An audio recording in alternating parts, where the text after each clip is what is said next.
طبيعيه، الحذر زياده عن اللزوم ان هو يأذي اللي بيقف معاه. ما هي دي اتقي شر من احسنت اليه، ان هو كده. يعني انا بحسن الى الشخص وهو بيأذيني. اللي بيصل هذه المرحله هو ده اللي مش طبيعي. انما المرحله الطبيعيه المنتشره بشكل بقى 80% اللي هي ان كل واحد بيبحث عن مصلحته اولا مهما كان.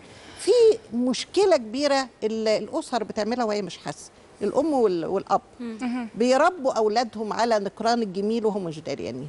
كيف ازاي؟ دكتوره؟ انا كنت عايزه اسال ان دور الاهل جدا مهم في هاي ده الناحيه. هم اللي بيربوهم كده. ازاي بيربوهم؟ احنا دلوقتي كل اهتماماتنا باولادنا صراحه ان ايه، عايزين نعلمهم، عايزين ناكلهم، نشربهم، يبقوا قدامنا. ما بنهتمش بانهم ازاي نسقيهم بالحنان، ازاي يساعدونا، ازاي بالعكس كيف يتعاملوا مع المجتمع الخارجي. ما بنهتم بهاي الموضوع. لا، وبنهتم بيهم زياده في الماديات. مش الماديات الفلوس، في الماديات غير المعنويات. وبالتالي بيطلعوا يعني ايه. احنا دلوقتي بالنسبه لنا في مصر بنجوز اولادنا، بنعلم اولادنا، بنذاكر لاولادنا، بنشغل اولادنا. طب وبعدين؟ طب بعد كده هل نطلب من اولادنا انهم يدونا؟ ما تعودوش انهم يدونا، مثل ما ياخدوا ما تعودوش انهم يشيلوا المسؤوليه خالص. يعني احنا عودنا، عشان كده حتى انا بقول نسب الطلاق زادت بسبب اننا بنربي اولادنا انهم ياخدوا ما يدوش. فهنا دلوقتي ده هو اول بدايه نكران الجميل.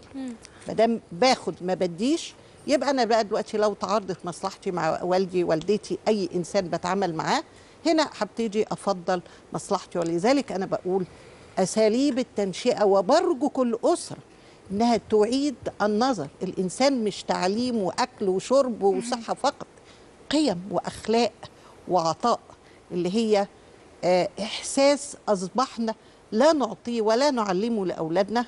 وبعدين لما بنكبر بنشتكي منه. نشوف اولادنا سابونا ومشيوا. ويانا اتصال. مصطفى من الأنبار. الو الو الو. للاسف انقطع. ويانا علي. الو الو، مساء الخير. الو، مساء الانوار عليك علي. مساء الورد عليكم جميعا، وشكرا جزيلا على الموضوع الحلو. تحياتي لكم جميعا والف سلامه على المخرج احمد طبعا. الله يخليك، شكرا. تفضل.